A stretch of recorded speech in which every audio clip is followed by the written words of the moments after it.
Hello guys, ఇవాల్టి concept article 15 prohibition on grounds of religion, race, caste, sex or place of birth.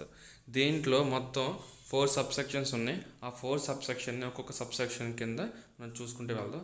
First subsection, the state shall not discriminate against any citizen on grounds only on religion, caste, place of birth, sex or any of them. అంటే ఏ state government కానీ central government కానీ ఈ 5 పాయింట్స్ని మనం ఈజీగా identify చేసుకోవడానికి ఆర్ఆర్సిఎస్పి అని చెప్తాం. అంటే race, religion, caste, sex, place of birth. అంటే స్టేట్ అనేది డిస్క్రిమినేట్ చేయకూడదు. సెకండ్ పాయింట్ ఏంటంటే no citizen shall on grounds only of religion, caste, sex, place of birth or any of them be subject to any disability, liability or restriction or condition with regarded to. అంటే దీంట్లో మళ్ళీ sub class A, sub class B ఉంది. అదేంటంటే public సంబంధించింది. Public parks ఉంటాయి, public shops ఉంటాయి, ఇట్లాగా మనకి మాల్స్ ఉంటాయి, ఇట్లాగా అలాంటి public entertainment, public environment parks లాంటిది. Public museum means nothing but everyone can go and watch like that. No citizen shall discriminate on R R C S P. ఈ 5 పాయింట్స్ మీద ఏ సిటిజన్ ఇంకొక సిటిజన్ని అలాగా చేయకూడదు. Plus third sub clause, nothing in this article shall prevent the state for making special provisions for women and child. అంటే ఈ women and child కోసం state government వీళ్ళిద్దరిని కాపాడడానికి కొన్ని ప్రొవిజన్స్ అంటే కొన్ని చట్టాలు చేయొచ్చు. Next fourth subsection, nothing in this article clause 2 of article 29 shall prevent the state from making any special provision for advancement of social and educationally backward class of citizens or for the scheduled caste and scheduled tribes.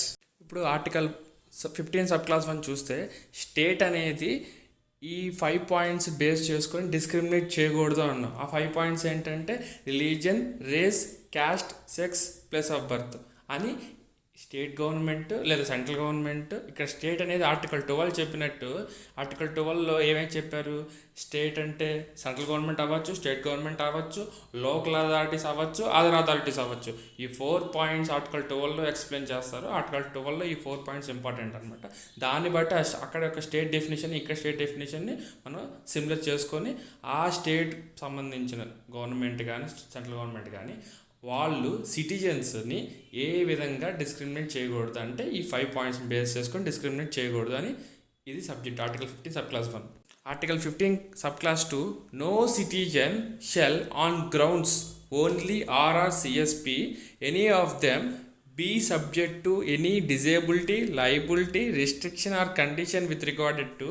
ఏమేంటి అంటే sub class A, access to shops, public restaurants, hotels and places of public entertainment or the use of wells అంటే బావులు, tanks and bathing Ghats. అంటే ఇప్పుడు కృష్ణ సంబంధించింది 12 సంవత్సరాలకు ఒకసారి వస్తుంది కదా, అలాంటప్పుడు మనం అలాంటి పబ్లిక్ ఎంటర్టైన్మెంట్ సంబంధించిన పబ్లిక్ రివర్ సంబంధించింది కూడా అప్పుడు మనం వెళ్ళొచ్చు. అంటే అప్పుడు మనకి ఇలాంటి ఏమి రెస్ట్రిక్షన్స్ ఉండవు. ప్లస్ ఘాట్స్ అంటారు దాన్ని, public ghats. Roads and places of public resorts maintained by wholly or partly of the state or dedicated to use it for the general public. Here above article says that no citizen on the RRCSP conditions must be applicable to all citizens access to all public entertainments on this place. No citizen shall be discriminated. ఏ సిటిజన్ని discriminate చేయకూడదని చెప్పి article 15 sub clause 2 ఏదైతే public entertainment సంబంధించిన ప్లేసెస్ని ఎటువంటి citizen discriminate చేయకూడదు చెప్పేది article 15 sub clause 2. Article 15 sub clause 3 ఏం చెప్తుందంటే nothing in this article shall prevent the women and children for to making the special provisions.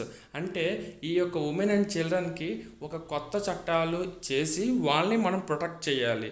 ఎట్లాగా అంటే ఇప్పుడు కింద చూడండి, ఎగ్జాంపుల్ ఒకటి ఇచ్చాను, child labour abolition and rehabilitation act 2006. అంటే చైల్డ్ని చిన్నపిల్లల్ని 14 ఏళ్ళు సంబంధించిన కన్నా ఏజ్ కన్నా ఇంకా తక్కువ ఉన్న వాళ్ళకి ఏది లేబర్స్లోను అంటే లేబర్గా ఇండస్ట్రీస్లోను ఫ్యాక్టరీస్లోను పెట్టుకోకూడదు. అట్లాంటి దానికి సంబంధించిన ఒక యాక్ట్ చేసాం. నెక్స్ట్ ఉమెన్ రిజర్వేషన్ బిల్ 2008 ప్రకారం అంటే 108th amendment of the constitution, దాంట్లో ఏం చెప్పారు, 50% ఆఫ్ ద రిజర్వేషన్ అనేది లేడీస్కి ఇవ్వాలి. అంటే ఈక్వాలిటీ చూసారా, ఇక్కడ రైట్ టు ఈక్వాలిటీ, ఆర్టికల్ 14 నుంచి ఆర్టికల్ 19 వరకు రైట్ టు ఈక్వాలిటీ గురించి మాట్లాడితే, కానీ ఇక్కడ కూడా చూడండి లేడీస్కి అంటే జెంట్స్తో పాటు లేడీస్కి ఈక్వల్గా చూసారు. అదే ఇట్ గివ్స్ 50% రిజర్వేషన్. ఎక్కడెక్కడ ఇచ్చారంటే upper house, lower house and all state legislative అసెంబ్లీస్లోనూ వీళ్ళకి 50% రిజర్వేషన్ ఇచ్చారు లేడీస్కి. ఆర్టికల్ 15 క్లాస్ 4లో చూస్తే ఇక్కడ మెయిన్గా ఈ యొక్క పిక్చర్ని చూస్తే మీకు క్లారిటీ వచ్చేయాలి.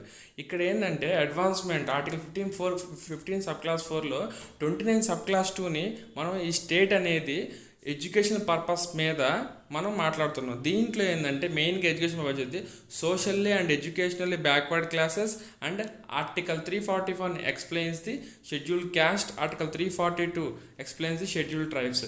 వీళ్ళకి ఎడ్యుకేషనల్గా ఎక్కడ ఈక్వాలిటీగా ఉండాలి, ఎక్కడ అన్ఈక్వల్గా ఉండకూడదు అనేది ఆర్టికల్ 15 సబ్ క్లాస్ 4 అనేది ఎక్స్ప్లెయిన్ చేస్తుంది. ఆర్టికల్ 15 సబ్ క్లాస్ 3 చూస్తే Yusuf versus state of Bombay. ఈ కేసులో ఏం జరుగుతుందంటే ఇది ఒక అడల్టరీ కేసు అండి. అడల్టరీ కేసు జరిగినప్పుడు బోత్ మెన్ అండ్ ఉమెన్కి ఇలాగ పార్టిసిపేట్ చేస్తున్నప్పుడు కాకపోతే మెన్కే శిక్ష వేస్తారు. బట్ రీసెంట్లీ మనకి ఆర్టికల్ 497 సంబంధించింది మెన్కి వేయట్లేదు, ఉమెన్కి వేయట్లేదు. అది రీసెంట్ అమెండ్మెంట్స్లో నేను నెక్స్ట్ ఐపీసీ ఎప్పుడైనా చెప్పినప్పుడు ఆ అమెండ్మెంట్స్లో నేను చెప్తాను. కాకపోతే ఇక్కడ ఏంటంటే మెన్కి శిక్ష వేస్తారు, ఉమెన్ అనేది ఎబెటర్ అయినా సరే వాళ్ళకి శిక్ష లేదు. నెక్స్ట్ ఆర్టికల్ 15 సబ్ క్లాస్ 4లో state of Madras versus Champakaraj Dorairajan. ఇక్కడ ఏమవుతుందంటే ఒక కాలేజీలో మెడికల్ సీట్స్ కోసం ప్రాబ్లం వచ్చింది. మెడికల్ సీట్స్ కోసం ప్రాబ్లం వస్తే ఇక్కడ ఏమైందంటే ఇక్కడ ఆ యొక్క కాలేజ్ మేనేజ్మెంట్ లేకపోతే స్టేట్ ఆఫ్ మద్రాస్ ఏం చేస్తారంటే ఎస్సీబీసీ అంటే social and educational backward classes, మళ్ళీ more social education and backward classes plus ఎస్సీకి ఎస్టీకి ఇలాగా నలుగురికి కలిపి రిజర్వేషన్ 68% అంటే 100% ఉంటే 68%, మిగతా 32% మెరిట్లో సీట్స్ ఉంచమని చెప్పింది. అలా నోటిఫికేషన్ వదిలితే చంపకం దొరైరాజన్ ఇతను ఏం చేస్తాడంటే హైకోర్టులో కేసు ఫైల్ చేస్తారు ఆర్టికల్ 15 సబ్ క్లాస్ 4 మీద. ఇక్కడ ఏం చెప్తారంటే ఇక్కడ only socially and educationally backward క్లాసే ఉంది, more social education backward class లేదండి. ప్లస్ ఇక్కడ ఇంకోటి ఏంటంటే 68% పెట్టారు, 68% కాదండి, రిజర్వేషన్స్ అనేది 50% ఉండాలి అని చెప్పి ఈ కేసులో చెప్పారు. అది ఎందుకే ఇది ఒక ల్యాండ్ మార్క్ జడ్జిమెంట్ కింద మనకి ఇప్పుడు అవైలబిలిటీలో ఉంది. ప్లస్ ఏంటంటే ల్యాండ్ మార్క్ జడ్జిమెంట్గా చరిత్రలో నిలిచిపోయింది ఈ case, state of Madras versus Champakan Dorairajan. Please like, comment and share the video and subscribe to Josh Legal Concepts. Thank you.